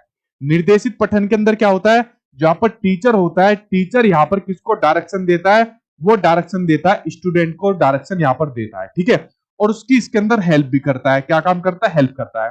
निर्देशित पठन के अंदर होगा कि बेटा एक काम कर, गाय के ऊपर एक ऐसे लिख कर बता, ठीक है। तो बच्चा गाय के बारे में बताएगा कि गाय मतलब एक जानवर है, उसकी 4 टांगे है, दूध देती है, इस प्रकार से। जहां पर बच्चा अटकेगा फिर टीचर उसके यहाँ पर हेल्प करेगा। तो इस प्रकार से निर्देशित पठन यहाँ पर करवाता है, जो टीचर क्लासरूम के अंदर बच्चों को करवाता है। ये आप लोग समझ गए।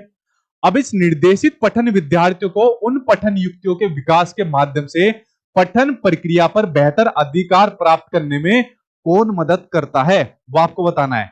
मान लीजिए कोई वर्ड आ गया, गाय से संबंधित वर्ड आ गया, दुग्ध वहां पर लिख दिया, दूध की जगह दुग्ध ले दिया, लेकिन बच्चा उसको पढ़ गया और उसका मीनिंग यहाँ पर नहीं समझा। तो मान लीजिए अगर वहां पर दुग्ध लिख दिया, ठीक है, दुग्ध लिख दिया दूध की जगह, तो वहां पर उसको डिकोड करने की जरूरत है।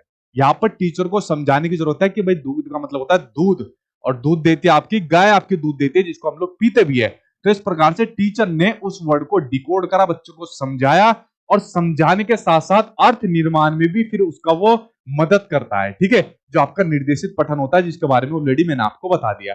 तो डिकोड करना तो जरूरी है बच्चे के पठन में या उसके शिक्षा शास्त्र के अंदर, लेकिन उसको अर्थ निर्माण में भी मदद करना जरूरी होता है। बच्चों को बताना पड़ेगा डॉग क्या होती है, गाय क्या होती है, या कूट लेखन का मैंने वर्ड पूछ लिया वो क्या होता है। तो आंसर नंबर फर्स्ट यहाँ पर आपका सही हो जाएगा। जो आपका डिकोड से संबंधित आपका क्वेश्चन बहुत पूछा जा रहा है आपकी लैंग्वेज के अंदर, कोई भी लैंग्वेज हो, हिंदी, इंग्लिश, संस्कृत, एक्स, कोई भी आपकी लैंग्वेज हो, ठीक है। तो एक कंसेप्ट यहाँ पर ये आपका हो गया, ठीक। चलिए बात करते हैं अब आपके दूसरे कंसेप्ट की बात करते हैं। देखिए दूसरा कंसेप्ट आपके सामने स्क्रीन पर आ गया। बेसिकली कई प्रकार की आपकी शिक्षण विधियां आपको पूछी जाती है। क्या पूछी जाती है? आपकी शिक्षण विधियां आप लोगों से पूछी जाती है। अब जब पेपर आपका ऑफलाइन होता था, गिनी चुनी शिक्षण विधियां थी वही आती थी। आगमन विधि, निगमन विधि, प्रत्यक्ष विधि बहुत ज्यादा पूछी जाती थी, यानी डायरेक्ट मेथड पूछा जाता था। लेकिन जब से पेपर ऑनलाइन हुआ है, अलग अलग प्रकार की विधियां देखने को मिलती है। दो तरीके हैं, दोनों में से कोई भी अपना लो, या तो खुद ढूंढ ढूंढ कर उन वीडियो को देख लो, सर्च कर लो, पढ़ लो और खुद अपने नोट्स बना लो, वरना कुछ भी मत करो, जो मैं करा रहा हूं उसको कर लो चुपचाप, ठीक है। तो आपकी शिक्षण विद्या यहाँ पर कंप्लीट हो जाएगी, और इसके ऊपर प्रॉपर मैंने एक वीडियो भी यूट्यूब पर बनाकर डाली हुई है, आप लोग उसके अंदर जाके देख लेना। जितनी भी लैंग्वेज के अंदर मोस्टली विद्या होती है सब ऑलरेडी मैंने आपको बताई हुई है। अब क्वेश्चन देखें यहाँ पर आपका कैसे पूछा गया इन विधियों से संबंधित। यह किस आधार पर कहा जाता है कि अध्यापक को जहां तक संभव हो चुप रहना चाहिए, ठीक है, टीचर को जहां तक हो चुप रहना चाहिए, और स्टूडेंट को जहां तक संभव हो भाषा प्रयोग बोलने के अधिक से अधिक अवसर देने चाहिए। यानी यहां पर उस विधि के अंदर ये वाली बात कही जा रही है कि टीचर तो रहेगा चुप, और बच्चे यहां पर ज्यादा से ज्यादा बोलेंगे, यानी उसकी भाषा को यहां पर ज्यादा से ज्यादा अवसर दिए जा रहे हैं। तो कौन सी विधि होगी? पहली है आपकी सजेस्टोपीडिया, यानी परामर्श कोर्स। इसके अंदर बच्चों को सजेशन यहां पर दिए जाते हैं, सकारात्मक पॉजिटिव यहां पर सुझाव यहां पर बच्चे को यहां पर दिए जाते हैं। लेकिन टीचर तो चुप है, सजेशन कैसे दे देगा? ठीक है, यहाँ पर साइन लैंग्वेज का यूज करेगा क्या, कि मतलब ये बिना बोले इस तरीके से साइन लैंग्वेज का यूज करेगा? तो आपकी सजेस्टिव पीडिया यानी परामर्श कोर्स यहाँ पर नहीं होगी। यहाँ पर सजेशन यहाँ पर बच्चों को नहीं दिए जा रहे, टीचर यहाँ पर चुप है, ठीक है। उसके अलावा एक आपकी समग्र भौतिक प्रक्रिया, जो आपकी लैंग्वेज के अंदर बहुत ज्यादा पूछा जा रहा है, अलग से इसके ऊपर क्वेश्चन बना बना के एग्जामिनर ने कई सारे दिए हुए हैं।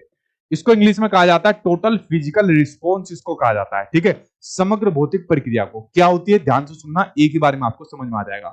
समग्र भौतिक प्रक्रिया के अंदर जो टीचर होता है वो देता है यहाँ पर डायरेक्शन। इसके अंदर क्या होता है, जहां पर टीचर होता है, टीचर यहाँ पर डायरेक्शन देता है, किसको? स्टूडेंट को निर्देश देता है, उसको यहाँ पर डायरेक्शन देता है, ठीक है। और जब वो डायरेक्शन स्टूडेंट को मिलता है, जैसे मान लीजिए कोई कविता यहाँ पर टीचर बच्चों को पढ़ा रहा है, ठीक है, कि आज जब मैं छोटा बच्चा था इस प्रकार से करता था, तो टीचर ने यहाँ पर उसको यहाँ पर डायरेक्शन दिया कि कविता यहाँ पर पढ़ानी शुरू करी। जब बच्चा उसको कविता को सुनता है तो उस पर यहाँ पर रिएक्ट करता है, यानी कि उस पर प्रतिक्रिया यहाँ पर करता है, ठीक है। यानी छोटे बच्चे की तरह एक्टिंग करेगा, कोई और कविता होगी उस पर अपने हाव भाव के माध्यम से, एक्शन के माध्यम से प्रतिक्रिया करेगा। तो टोटल फिजिकल रिस्पॉन्स में जब टीचर बच्चों को डायरेक्शन देता है और डायरेक्शन देने के बाद जो बच्चा उस पर प्रतिक्रिया करता है, ये होती है आपकी समग्र भौतिक प्रक्रिया होती है, रिस्पॉन्स होता है। तो टीचर ने बच्चों को डायरेक्शन थोड़ी दिया है, टीचर तो चुपचाप है, कहां से डायरेक्शन देगा, ठीक है। तो ये भी आपकी नहीं होगी। जैसे मान लीजिए मुझे आपको ये इस विधि के माध्यम से पढ़ाना है, तो मैं आपको पढ़ाते पढ़ाते कहता हूं तुम लोग बेकार हो, तुम्हारे बस की नहीं है कुछ भी पढ़ना। उसके बाद आप लोगों के रिस्पॉन्स क्या आएंगे, अच्छा हमारे बस की नहीं है पढ़ना, तेरे बस की नहीं है पढ़ाना, कमेंट में भर देंगे, ठीक है। तो आप लोगों का रिस्पॉन्स आ गया जैसे ही मैंने अपने यहाँ पर स्टूडेंट को डायरेक्शन दिया। ये ऑप्शन भी यहाँ पर नहीं होगा, ठीक। अगला है आपकी मौन विधि, ठीक है। देखो यहाँ पर बड़ा आसान सा पूछा गया था, यहाँ पर आपकी मौन विधि। मौन विधि के अंदर बेसिकली क्या काम करता है, टीचर बैठ जाता है क्लासरूम के सेंटर में, ठीक है, उस सेंटर में बैठकर फिर सभी के ऊपर नजर रखता है। जैसे जब हमारे पेपर होते थे तो पेपर के अंदर जब हम मान लीजिए चीटिंग भी कर रहे हैं तो टीचर उसको देख लेता था, क्योंकि चुप बैठ गया और सभी को ऑब्जर्व करके वो उनको देख रहा है, समझ रहा है किस प्रकार से बच्चा सीख रहा है। तो मौन विधि के अंदर जो टीचर रहता है वो टीचर रहता है अपना चुपचाप रहता है, और यहाँ पर जो बच्चे रहते हैं अपना एक्टिव रहते हैं और अपनी भाषा के प्रयोग करते हैं, भाषा को बोलते हैं। तो आपकी कौन सी विधि हो जाएगी, मौन विधि, ये थर्ड आंसर आपका सही हो जाएगा। ठीक है, तो आंसर नंबर थर्ड सही हो जाएगा। ठीक है, समग्र भाषा नहीं होगी, थर्ड आंसर आपका सही हो जाएगा। ठीक है, आई थिंक आप लोग समझ गए होंगे। और इस वीडियो के बारे में जो जो विधि है उनको जाकर आप लोग देख लेना, उसके ऊपर मैंने प्रॉपर आपकी वीडियो बनाई भी हुई है। ठीक है, क्योंकि आज के वीडियो के अंदर हम लोग जो आपके डिफिकल्ट जो चीजें हैं, मुश्किल जो वर्ड है, कंसेप्ट है, उनकी बात यहां पर कर रहे हैं। ठीक, ठीक है भाई। देखिए अगले टॉपिक की बात करते हैं। पहले मैं क्वेश्चन आपको बता रहा हूं, उसके बाद टॉपिक समझाऊंगा, इसका आंसर आप लोग खुद बताना। ठीक है, देखिए यहां पर दिया हुआ है, एक बच्चे द्वारा उसके दोस्तों के साथ प्रयुक्त भाषा उसके शिक्षकों के साथ प्रयुक्त भाषा से भिन्न यानी कि अलग होती है। बिल्कुल सही बात है यार, दोस्तों के साथ कौन सी भाषा बोलते हैं, वही बोलते हैं। ठीक है, जो आप लोग समझ रहे हो। या कैसे बोलते हो, और भाई क्या हाल है तेरे, बस भाई ठीक है, वही है जो तेरे हाल है, यहाँ पर यही वाली भाषा बोलते हैं ना। ठीक है, और क्या हाल है, वही हड्डी वही खाल है, इस प्रकार की भाषा बोलते हैं। अब टीचर के साथ ऐसी भाषा बोल दी तो टीचर खाल उतार देगा, तो दोनों की भाषा अलग अलग होती है ना। उसके अलावा आगे कहता है, इसी तरीके से वो अपनी माँ के साथ भोजन आदि के लिए भी अलग तरीके से बोलता है। अब देखो, जो दोस्त यार से बोलता है, जो टीचर से बोलता है, लेकिन घर के अंदर हम लोग अपनी दूसरी भाषा बोलते हैं, जो कि होती है हमारी मदर टंग होती है, मातृभाषा होती है। ठीक है, अरे मम्मी ले खाना, बहुत भूख लग रही है, इस तरीके से बोलते हैं। टीचर को थोड़ी बोल देंगे, अरे मास्टर ले खाना, तोड़ देगा बढ़िया तरीके से आपका। ठीक है, दोस्त को कहेंगे, वो कहेगा अबे चल, दो चार गाली देकर कहेगा आया चल के खाना खाने वाला। तो इस प्रकार यहां पर पूछ लिया कि भाषा का कौन सा पक्ष। अब देखो, भाषा के पक्षों की यहां पर बात हो रही है कि भाषा का कौन सा पक्ष अपनी भूमिका को निभाता है। अब यहां पर भाषा के पक्ष आपसे पूछ लिए, चलो भाई भाषा के पक्ष के ऊपर एक बार नजर डालते हैं, आंसर फिर आप लोग खुद से देना। अब भाषा के पक्ष की बात करूं तो दो पक्ष आपको देखने को मिलते हैं, संरचनात्मक पक्ष, ठीक है, और एक होता है आपका प्रक्रियात्मक आपका पक्ष होता है। जो भाषा के बेसिकली दो पक्ष आपको दिए रहते हैं। संरचनात्मक पक्ष में जब हम किसी भाषा को उसके नियम यानी रूल के माध्यम से सीखते हैं, तो आपका संरचनात्मक पक्ष हो जाएगा। ठीक है, जैसे मान लीजिए हमने हमने कोई भाषा सीखनी है, मान लीजिए हमको कोई इंग्लिश लैंग्वेज सीखनी है, संस्कृत सीखनी है, तो हमको इसको एक रूल के अकॉर्डिंग सीखना पड़ेगा, नियमों के अकॉर्डिंग सीखना पड़ेगा। इसके जो ग्रामर की जो अंदर चीजें होती है उनको सीक्वेंस वाइज यहाँ पर सीखना पड़ेगा, तब हम इस भाषा को सीख पाएंगे। तो ये हो जाएगा एक संरचनात्मक पक्ष, एक स्ट्रक्चर रूप में हमको इस भाषा को सीखना पड़ेगा। दूसरी भाषा होती है आपकी प्रक्रियात्मक पक्ष होती है। इस भाषा को हम सीखते हैं एनवायरमेंट के थ्रू, यानी अपने वातावरण के थ्रू यहाँ पर सीखते हैं, प्रक्रियात्मक पक्ष के अंदर सीखते हैं, अपने आप ही सीख जाते हैं। जैसे जो हमारी मदर टंग है, अपने आप सीख गए, छोटे से थे जब घर के अंदर ये वाली भाषा बोली जाती थी, हमने अनुकरण करा और अनुकरण के माध्यम से हम इस भाषा को सीख गए। तो भाषा के दो पक्ष की बात हो रही है, एक होता है भाषा को एक स्ट्रक्चर वे में समझना, एक संरचनात्मक पक्ष में जब समझा जाता है, सीखा जाता है। दूसरा, जब भाषा को एनवायरमेंट यानी कि वातावरण के अकॉर्डिंग सीखा जाता है। अब यहाँ पर जो आपका क्वेश्चन पूछा था कि जो यहाँ पर लड़का था, ठीक है, एक बच्चा था, वो दोस्त के साथ अलग भाषा बोलता था, टीचर के साथ अलग बोलता था, और अपनी मम्मी के साथ यहाँ पर अलग भाषा बोलता था। मम्मी कहा गई, यहाँ पर है मम्मी। तो अब यहाँ पर कौन सी भाषा हो जाएगी? क्या यहाँ पर संरचनात्मक भाषा है? कोई यहाँ पर स्ट्रक्चर वे में सीखेगा कि अब मैं इस काम को करूंगा, मम्मी कृपया करके मुझे अच्छे से खाना प्रदान कीजिए। मम्मी वही मारेगी एक चिमटा उठा के सर में, ठीक है, पता नहीं कि मेरा बच्चा पागल तो नहीं हो गया। ठीक है, तो यहाँ पर आपकी कौन सी भाषा हो जाएगी? संरचनात्मक तो आपका होने से रही, तो प्रक्रियात्मक आपका पक्ष हो जाएगा भाषा का। कौन सा? प्रक्रियात्मक पक्ष हो जाएगा, जो आपके एनवायरमेंट यानी कि वातावरण से जुड़ा रहता है। देखो, इसके अंदर आपका परिवेशीय पक्ष भी आ जाता है, ठीक है, जो आपका एनवायरमेंट के अंदर किस प्रकार का पक्ष है वो इसके अंदर आपका आ जाएगा। मनोवैज्ञानिक पक्ष इसके अंदर होने से रहा, अनौपचारिक पक्ष इसके अंदर आ जाएगा, सामाजिक पक्ष इसके अंदर आ जाएगा, प्रक्रियात्मक पक्ष के अंदर। अब यहाँ पर तीन ऑप्शन के अंदर फिर फंस गए। देखो, एग्जामिनर मतलब कितना बढ़िया स्टैंडर्ड क्वेश्चन बना रहा है, इसलिए मैंने कहा ना आज की वीडियो के अंदर आपको मॉडरेट और हार्ड चीजें देखने को मिलेगी, आसान नहीं मिलेगी। अब देखो, प्रक्रियात्मक पक्ष में से कौन सा पक्ष हो जाएगा? परिवेश पक्ष की बात नहीं हो रही, इसके अंदर हो जाएगा आपका सामाजिक पक्ष, क्योंकि समाज से बच्चा अपनी भाषा को सीख रहा है, दोस्त के साथ अलग बोलता है, टीचर के साथ अलग बोलता है, मम्मी के साथ अलग बोलता है। तो ये हो जाएगा आपका सामाजिक पक्ष हो जाएगा कि समाज के अंदर समाज की जो अलग अलग एजेंसी है उनसे किस प्रकार इंटरेक्ट करके आप अपनी भाषा को विकास बच्चा कर रहा है, तो आपका सामाजिक पक्ष हो जाएगा। आंसर नंबर 4 आपका सही हो जाएगा। ठीक है, चलिए बढ़ते अब आपके अगले कंसेप्ट की ओर। ठीक, ठीक है भाई, चलिए बढ़ते हैं भाई। आपका ये रहा आपके सामने, नेक्स्ट क्वेश्चन आपके सामने हो जाएगा। ठीक है, अरे भाई ये क्या हो गया? चलो अगले क्वेश्चन के ऊपर नजर डालते हैं, जिसके अंदर छठे क्वेश्चन के अंदर आप लोग अटक गए बहुत। ठीक है, कुछ लोग इसमें परिवेशीय पक्ष के साथ जा रहे हैं। देखो, जो सामाजिक पक्ष है इन्हीं से तो सीखेगा, परिवेश के अंदर तो बहुत सारी चीज हो जाती है, वातावरण के अंदर, वातावरण के अंदर के फैक्टर भी यहाँ पर एग्जामिनर ने आपसे पूछ ले। ठीक है, इसलिए मैंने कहा क्वेश्चन बहुत बढ़िया था। अब अगला देखते हैं। अगला आप लोगों ने देखा होगा कई प्रकार के आपके पठन पूछे जाते हैं, गहन पठन, सास्वर पठन, ठीक है। तो इस प्रकार के जो पठन के टाइप्स आपसे पूछे जाते हैं, तो उनके बारे में बात करते हैं कौन कौन से पठन है। देखिए क्वेश्चन आपको दिया हुआ है, एक शिक्षिका क्लास 4 के शिक्षार्थियों से एक छोटे अनुच्छेद को समझ के साथ पढ़ने और गहराई से उसका परीक्षण करने के लिए कहती है। कैसा? समझ के साथ पढ़ना है और गहराई से उसका परीक्षण करना है, ठीक है। समझ समझ के पढ़ना है, साथ ही वे आवश्यकता अनुसार शिक्षार्थियों की आधारभूत हेल्प भी इसके अंदर कर रही है। तो वह डैश का अभ्यास कर रही है, किसका अभ्यास कर रही है? विस्तृत पठन, गहन पठन, पहेली पठन। अब यार पहेली तो यहाँ पर कुछ नहीं आ रही, तो ये तो अपने आप ही गलत हो जाएगा, सहयोगी पठन हो जाएगा। इन तीन जो आपके पठन है उसके अंदर देखते हैं कौन से पठन की यहाँ पर बात करता है।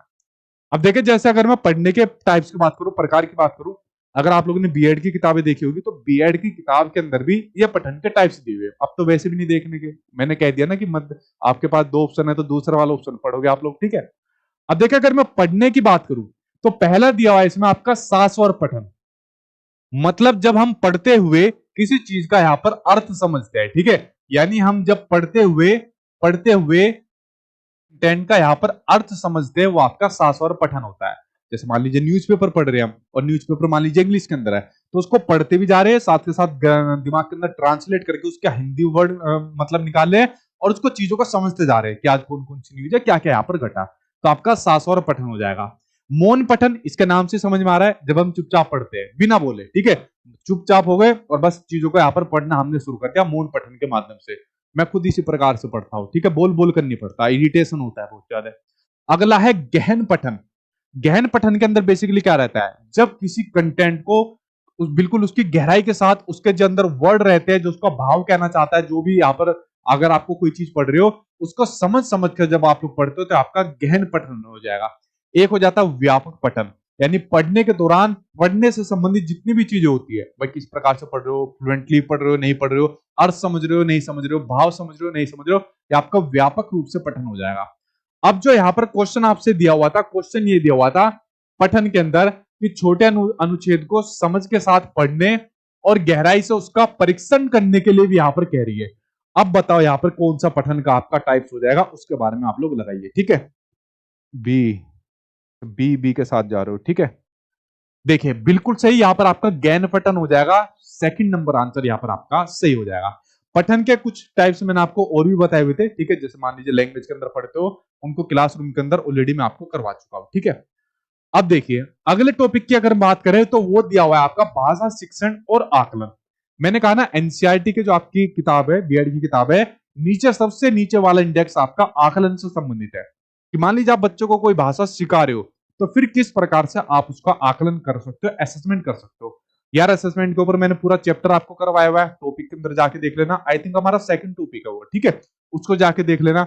और भाषा का आकलन किस प्रकार से होना चाहिए उसके बारे में बात करते हैं, ठीक है। जब बच्चा किसी भाषा को सीख लेता है, मान लीजिए बच्चे ने इंग्लिश सीख ली, संस्कृत सीख ली, कोई भी भाषा सीख ली, अब उसका आकलन करना है कि बच्चे ने कितनी वो भाषा सीखी है, ठीक है। अब देखिए यहां पर कुछ इंडेक्स के अंदर पॉइंट दिए हुए कि भाषा सीखने की प्रगति का आकलन किस प्रकार से बच्चों का करना चाहिए, आकलन के क्या अर्थ और उद्देश्य है। एग्जाम में एक नंबर से पूछ लिया जाता है कि भाषा शिक्षा आकलन का क्या अर्थ है या उसके उद्देश्य क्या है, सबसे ज्यादा आपके उद्देश्य पर पूछे जाते हैं, ठीक है। यार उद्देश्य तो यही है कि बच्चे ने किस प्रकार से भाषा को सीखा है और अब उसकी करंट में क्या सिचुएशन बनी हुई है उस भाषा को समझने के लिए और उसको ग्रहण करने के लिए। यहाँ पर बात हो रही है सीसी की, बात हो रही है कंटिन्यूअस एंड कॉम्प्रिहेंसिव इवोल्यूशन की बात हो रही है कि जो बच्चे की भाषा का आकलन है वो लगातार रूप से करिए और व्यापक रूप से आप करिए। यहाँ पर आपका फॉर्मेटिव समेटिव असेसमेंट की बात हो रही है, जो कि मैंने आपको ऑलरेडी बता दिया, और सबसे बढ़िया कौन सा रहेगा, फॉर्मेटिव असेसमेंट रहेगा। आकलन संबंधी क्या आपकी अप्रोच होनी चाहिए, विजन होनी चाहिए, दृष्टि होनी चाहिए, वो ये बात करता है। टीचर का क्या रोल होना चाहिए भाषा आकलन में, भाषा का आकलन कौन करेगा, टीचर करेगा। और टीचर देखा कि बच्चा उस भाषा को सही प्रकार से सीख भी पा रहा है नहीं सीख पा रहा है। जैसे मान लीजिए हमने कोई रोल प्ले करवा दिया बच्चे से, ठीक है, रोल प्ले करवा दिया यानी भूमिका निर्वाह करवा दिया, हमने कोई रोल प्ले के अंदर कुछ मान लीजिए 15 अगस्त का पर कुछ रोल प्ले करवा दिया बच्चों को, यहाँ पर अलग अलग प्रकार से जो हमारे क्रांतिकारी हुए उनकी यहाँ पर चीजें हमने उनको रोल प्ले के माध्यम से उनमें सेट कर दिया। उसके बाद बच्चा किस प्रकार से बोल रहा है, किस प्रकार से कम्युनिकेट कर रहा है, तो टीचर उसको यहाँ पर असेस भी कर रहा है। जो यहाँ पर अच्छी तरीके से जीत जाता है उसको यहाँ पर ट्रॉफी मिल जाती है, ठीक है। तो टीचर का रोल, क्या क्या चैलेंज आते हैं भाषा असेसमेंट के अंदर, और पोर्टफोलियो यानी बेसिकली जो आपके असेसमेंट के जितने भी टूल होते हैं, पोर्टफोलियो हो गया, चेकलिस्ट हो गया, रूब्रिक्स हो गया, या आपका रेटिंग स्केल हो गया, वो सभी आपके भाषा के असेसमेंट के टूल्स आपके ऑलरेडी मैंने आपको करवाए हुए हैं। ठीक है, अब देखिए यहां पर आपका आकलन से संबंधित एक क्वेश्चन और पूछा गया जो सामने आपकी स्क्रीन पर है। यार इसका आंसर आप लोग दे दोगे, मॉडरेट क्वेश्चन है आपका। ठीक है, देखिए क्वेश्चन आपको सामने स्क्रीन पर दिया हुआ है, और मॉडरेट नहीं है तो वैसे भी इजी है, क्योंकि ऑलरेडी मैंने आपको आकलन का सारा टॉपिक आपको करवा चुका हूं। एक शिक्षक शिक्षार्थियों के जो भाषा से संबंधित जो काम होते हैं उनको एक फोल्डर में रखता है। ठीक है, किसमें रखता है? उनको आपका एक फोल्डर में रखता है, और बाद में उसे शिक्षार्थी की भाषा उपलब्धि के आकलन के लिए इस्तेमाल करता है। ठीक है, कि बच्चे ने किस प्रकार भाषा को ग्रहण किया है उसका असेसमेंट करता है। इस फोल्डर के अंदर जो लेखा जोखा भाषा से संबंधित सभी कार्य को टीचर रखता है। तो आकलन की यह रणनीति कौन सी कहलाई जाएगी? तो असेसमेंट का एक टूल आपसे पूछ लिया, कौन सा टूल है? क्या ये निदानात्मक परीक्षण हो जाएगा? जी नहीं, निदानात्मक परीक्षण नहीं होगा ये आपका। निदानात्मक परीक्षण के अंदर बेसिकली बच्चों की जो समस्या होती है, प्रॉब्लम होती है, उनको यहाँ पर आइडेंटिफाई किया जाता है। निदान के अंदर क्या क्या आ जाता है? बच्चों की समस्याओं की यहाँ पर पहचान की जाती है, प्रॉब्लम को आइडेंटिफाई यहाँ पर किया जाता है। लेकिन प्रॉब्लम को यहाँ पर आइडेंटिफाई नहीं किया जा रहा, भाषा से संबंधित जो कार्य है उसको फोल्डर में रखते हैं, और फिर उसके भाषा उपलब्धि के आकलन का यहाँ पर देखा जा रहा है एक टीचर के द्वारा। ठीक है, ना कि कमियों का।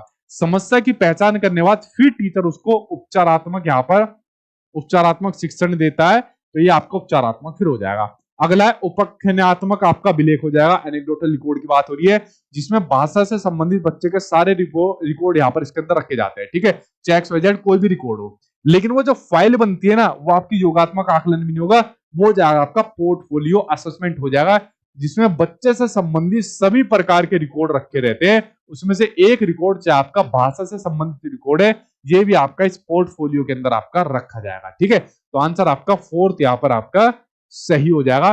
तो ये असेसमेंट से संबंधित देखिए चीज मैंने आपको बता दी, प्रीवियस ईयर के क्वेश्चन सोल्व करिए, या जो यूट्यूब पर मैं आपको क्लास रेगुलर कराता हूं उनके अंदर ऑलरेडी क्वेश्चन आ जाते हैं, तो इनसे आपकी प्रैक्टिस बन जाएगी। ठीक है, जो मैं आपको क्वेश्चन कराता हूं हर क्लास के अंदर 30 क्वेश्चन मैं आपको कराता हूं, तो 30 क्वेश्चन से संबंधित लगभग मैं आपको इतने सारी चीजें बताता हूं, लगभग आपके 70-80 क्वेश्चन बन जाते हैं।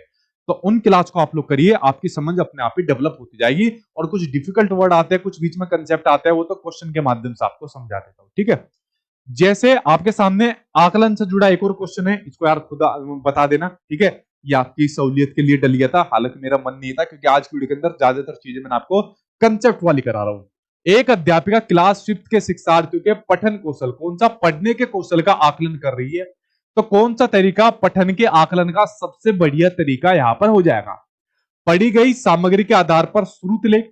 अब देखिए, अब मान लीजिए यहाँ पर पठन हो रहा है, ठीक है, और पठन के अंदर मान लीजिए हमने यहाँ पर श्रुत लेख का इस्तेमाल कर दिया, यानी जिसको आप लोग डिक्टेशन कहते हो, इमला कहते हो, अच्छा लेख आपको यहाँ पर जिसकी अगर मैं बात करी जाए तो आपका श्रुत लेख हो जाएगा। जैसा हम क्लासरूम के अंदर थे, जब हम पढ़ते थे तो गवर्नमेंट स्कूल के बच्चे कहते थे इसको इमला बोलते थे, इंग्लिश स्टूडेंट जो बच्चे रहते थे उसको डिक्टेशन बोलते थे। ठीक है, तो टीचर क्या काम करता था? बोलता था कि सचिन बहुत ही बढ़िया लड़का है, सचिन बहुत ही अच्छे टीचर है, सचिन बहुत ही शानदार आदमी है, लिखो अपनी कॉपी के अंदर। ठीक है, तो इस प्रकार से यहाँ पर क्या दिया जा रहा है? श्रुत लेख यहाँ पर करवाया जा रहा है, डिक्टेशन यहाँ पर बच्चों से करवाई जा रही है। ठीक है, लिख दो कॉपी के अंदर 2-4।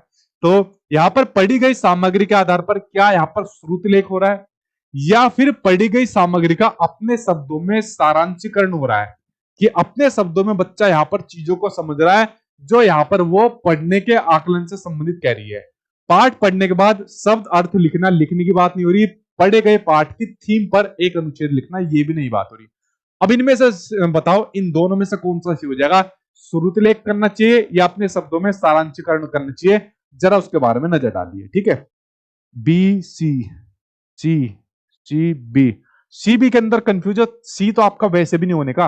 पाठ पढ़ने के बाद शब्द अर्थ लिखना नहीं, पढ़ी गई सामग्री का अपने शब्द में सारांशीकरण करो, अपने अर्थ में उसको समझो, तो ये आपका पठन कौशल का आकलन का सबसे बढ़िया तरीका यह हो जाएगा। ठीक है, जो भी आप लोगों ने मेरी तारीफ लिखी है, ठीक है, पता नहीं क्या क्या लिखा होगा यार, क्या क्या कमेंट बॉक्स में मारा होगा, तो उसको अपने शब्दों में उसका सारांश निकालिए, उसका मीनिंग निकालिए कि उसके मीनिंग एक्चुअली क्या होता है। ठीक है, अगले टॉपिक की बात करते हैं। अगला टॉपिक देखिए आपके सामने आ गया, इसके बारे में आगे हम बात करते हैं। ठीक है, हाँ बीबी, हाँ ठीक है, बीबी है। अगला देखिए, अगला आपका सीखने के अधिगम प्रतिफल की बात हो रही है, लर्निंग आउटकम्स की बात हो रही है, तो उसका उद्देश्य किसे प्रमोट करना है, किसे समुन्नत करना है। अब चलो बात करते हैं लर्निंग आउटकम्स, सीखने के प्रतिफल क्या होते हैं। ये ना सिर्फ आपकी लैंग्वेज के अंदर पूछा जाता है, बल्कि आपके जो दूसरे जो आपके सब्जेक्ट होते हैं उसके अंदर भी आपके लर्निंग आउटकम से संबंधित क्वेश्चन देखने को मिलते हैं। अब देखिए लर्निंग आउटकम्स की अगर मैं बात करूं, बेसिकली इसको ऊपर कई सारी ट्रेनिंग भी हो चुकी है लर्निंग आउटकम्स के अंदर। आई थिंक मुझे ध्यान है लगभग 5 साल पहले एक इसके ऊपर ट्रेनिंग ऑर्गेनाइज की गई थी स्टेट गवर्नमेंट की तरफ से, और वहां पर सभी टीचर्स को ये वाली ट्रेनिंग देनी थी। मैं उस ट्रेनिंग का खुद हिस्सा था। लर्निंग आउटकम से संबंधित जो आपकी ट्रेनिंग होती है, जो ऑलरेडी बच्चों को मैथमेटिक्स कोई पढ़ा रहा है तो क्या लर्निंग आउटकम्स है, साइंस पढ़ा रहा है, सोशल साइंस पढ़ा रहा है, लैंग्वेज पढ़ा रहा है, तो जो भी सब्जेक्ट पढ़ाते हैं उन सभी के अलग अलग प्रकार के लर्निंग आउटकम्स होते हैं। अब ये प्राइमरी लेवल पर अलग होते हैं और आपके माध्यमिक लेवल पर अलग होते हैं जो आपके लर्निंग आउटकम्स होते हैं।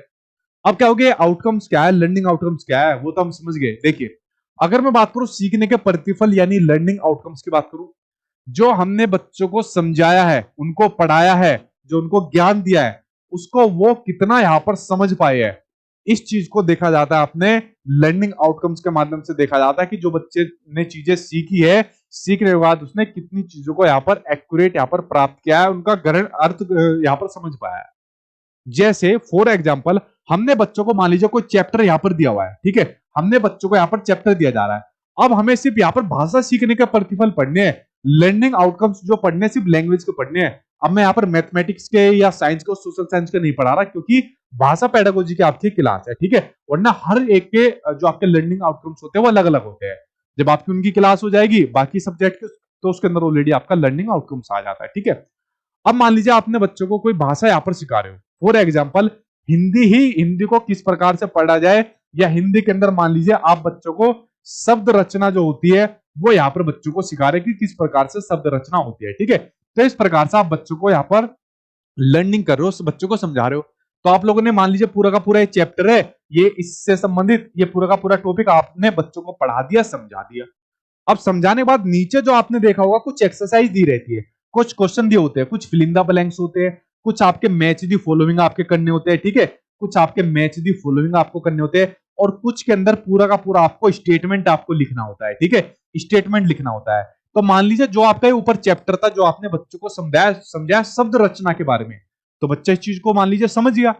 समझने के बाद जब वो नीचे आकर किताब के अंदर इस चीज की प्रैक्टिस कर रहा है, और प्रैक्टिस के अंदर मान लीजिए लगभग सभी चीजों को यहाँ पर कर पा रहा है, तो समझ लो भाषा के लर्निंग आउटकम, सीखने के प्रतिफल बच्चे ने यहाँ पर प्राप्त कर लिए, ठीक है। तो ये होते हैं आपके बेसिकली लर्निंग आउटकम्स, जिसको कहा जाता है, जो कि बड़े महत्वपूर्ण होते हैं।